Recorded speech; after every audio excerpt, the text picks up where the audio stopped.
Yo, how's it going, everybody? How are we all doing for today? Today's video, I want to talk about a couple different things. One being this new Mando controversy with having to have this new Beskar Mando in order to get the big boy rewards from the new GC, the new Galactic Challenge with the Tatooine and all the Separatists with your resistance, which I'm not a huge fan of, and not really anybody is, honestly. So we'll talk about that for a little bit. And then the most important part of the video, the big thing we're going to talk about, is some good Relic 8 to get first. So I know not many people will have the availability to even, unlock and hit the new Rancor raid. But for those of you out there who are able to, you're going to probably get one shortly in the next couple months. Which ones are ones that you should be looking out for? Let's go talk about that for a little bit as well. But the Mando controversy is annoyance. It is, to say the least, very, very annoying, guys. So in a typical GC, we got, this new reward structure has been, now I think this is the second time around it's been a thing. But beforehand, it's always been a fairly easy thing to get. But now, for like the maximum rewards, but for now, you need to get a feat here that requires a paywall character to get the full amount of rewards. So I don't know. Oh, I guess you can see right here. I guess you can. You can actually see some of the mod salvage and slicing match you're going to be missing out on. So let's just see them. So these are the ones that are the most important. You got 15, 20, 7, 3. So what we got here in this new one? Dude, you're missing out on so much. You're missing out on 5 extras. How many are those you missing out on? You're missing out on 15 of those. You're missing out on 8 of those, and you're missing out on 3 more. You're basically losing half, or almost half, of the slices. And that's a bunch of garbage if you're going to be requiring a journey guide character. I don't know, though, if this is just for this one time, or if this is going to be for all future ones. Because if that's the case, this is a bunch of trash.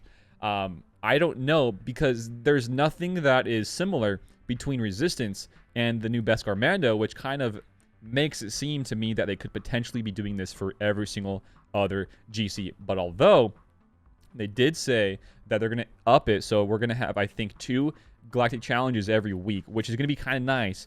Maybe that's they're like saying that, oh, you're going to have two times of the GCs a week, but the caveat is you're going to have to use Beskar Mando if you want to have the full amount of rewards. That's a bit of a low blow, to say the least, guys, because we talked about this in my last video.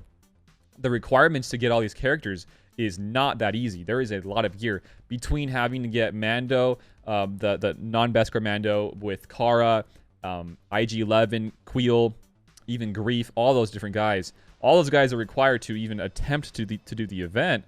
They are a pain in the butt to get to a usable level of gear, and that is insane to me. Yeah, you can just you can do the bare minimums, get these guys 7-star, gear 10, and then you can unlock the Mando.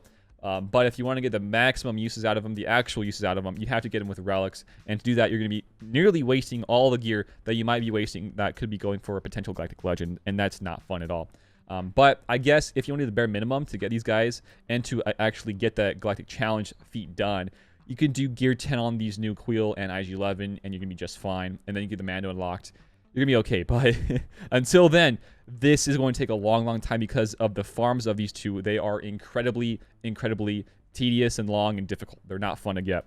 But that's that. My take on it is that it's garbage. It's not much for me to really say anything about. You guys already know it's not that cool. It's pretty lame. Anyways, let's go into some Relic 8s that I think are going to be very, very good. So Relic 8, as you can see here, it is a very, very nice bump in stats, and especially in mastery stats. So you might want to go and look into more so about mastery stats with the characters rather than just the character itself. But I do think that I had a really long time ago video I made about the best Relic 7s for each faction. And it's very, very similar for the Relic 8s of what you might want to go for first. Although, the one big thing that Relic 8s will influence is the ships. So, to prove my point here about Relic 8 and which ones you might want to consider going for first, I'm going to go and peek at my Guild Leader Aldrich's account. He's the FC Nova guild leader. He's an awesome guy. He's a big fat kraken whale, whatever you want to call it, 8.6 mil GP. So what has he got Relic 8? Well, first things first, he's got his Master Luke Relic 8, which is actually one I was considering doing myself because you get a lot of nice bonuses there. But the biggest one I say, if you are into anything really competitive in GAC for fleets or in Chip Arena, I would consider getting a Relic 8 General Kenobi. So with him, you get a nice chunk of extra. I think from his mastery, you get even more what you want from him, which is armor, protection, and I guess health feels okay, but mainly the armor and the protection, right? And you get more health bonuses as well as you increase the relic levels. But the biggest thing here is the Negotiator capital ship. So before Relic 8, Relic 7 with maxed out everything on the GK is around, for the Negotiator, 189 speed. But now, if you have Relic 8, you get 2 more speed added on, so 191, which allows you to outspeed any Negotiator in your shard. And it's a very, very annoying thing, especially in JC. But you still have Malevolence, you're going to be okay. Although, if you don't set, or if you don't keep Malevolence, you're going to have a bit of an issue here. But, you know, in all regards around in fleet and ships, I'd still think this is like one of the best things to go for first. Relic 8 GK is great for Padme. He's great for Jedi. He's great for Master Luke's. GR, really anywhere. He's plug and play as well. I've seen him being used with Darth Revan's before. And also, his ship's amazing. So, I mean, this is a great Relic 8 to get first. But if you're not looking at fleet and you're looking at other people, definitely consider counters. Definitely consider Vader and Gas. Those are my other two I would say look into. Those guys get a bit more bonuses, especially Vader. I think if you're looking at a non-fleet Relic 8 and a non-GL Relic 8, I would say go for Vader. He's going to be pretty nasty, guys. You get even more damage output and just more bonuses. I think you get even more critical chance as well, which is amazing for countering GLs. This guy is incredible, to say the least. I don't see any Relic 8 Vaders, but I still do firmly believe that he is going to be one of the best Relic 8s out there for you if you want to go for Relic 8 first. But, you know, besides him, I'll probably do a video in the coming days just talking about Relic 8s for really every certain faction in the game, which ones are going to be benefiting the most out of the Relic 8, especially considering the mastery stats in these characters' kits. So, you know, that's sort of it for today. I just didn't want to talk too much about both of the topics because there's not much to talk about for both. Just Relic 8s, though, very simple. You want to go for counters. If you're going to go for Relic 8, go for a counter. Or if you want to go for something more offensively based, go for that too. You know, I've seen people go for GLs too. You know, this guy's Relic 8 Master Luke. He gets even more critical avoidance, more protection, resistance. And guess what? Master Luke wants more protection. He wants more critical avoidance, and he wants more resistance. So it's literally everything you want, especially in the GL. It's great investment there for you. So I guess for him, if you want to go for Master Luke, he actually has, if you have a CA arrow, you can get up to around, I think, 62% extra critical avoidance, which is nasty, guys. It's crazy. And you get even more protection added on, so his whole lead gets even more scary to deal with. So, like, this guy is going to be a very strong candidate for Relic 8, in my opinion, in my books. And he can do some massive damage, guys. He is great all the way around the table. Besides him, I would say go for more counters, go for more fleets. You know, there's a lot more stuff to look out for there in Relic 8ing characters in your roster.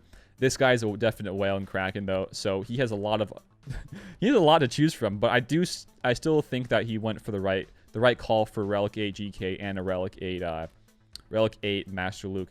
To get them, they're a pretty hefty thing to get from the challenge tier of the pit. Or if you want to whale out, you can definitely whale out and buy that pack wherever it may be. I think it's gone now, but you could have bought that. You could have gotten a free Relic 8. Not really free, but a Relic 8 for $100. I'm not sure why I said free there, but there you go there. But yeah, guys, I'll be doing another video probably talking about relics and Relic 8, Relic 7s, whatever. High relics for each faction, and update that video. I did that like almost a year ago, and I want to do another updated guide to that because we've had so many characters come in the game since then, like a Vader rework. I mean, JKL too. There's a lot of different stuff there. So, but yeah, the Mando stuff is a bunch of garbage. I'm not really about that life. I think it's pretty lame. We'll have to see if that's going to influence the future GCs as well, or if it's just for this one. But if I were to guess, it would probably affect future ones as well. I'm not too much of a fan of that, because then I'd be kind of forced into having to work on those guys, and I'm not really wanting to just yet. But you guys, that's it for me today. If you guys have any thoughts or comments about today's video, I would love to hear them and read them down below in the comment section. Or if you want to join up in Discord, feel free to join up in Discord. And also, if you have any ideas for videos that you would like me to cover, I would love to know those down below in the comments as well. Or again, join in Discord. I have a Patreon and I have channel memberships, guys. Thanks for watching today's video. Until next time, I will see y'all later. Peace out and have a good one.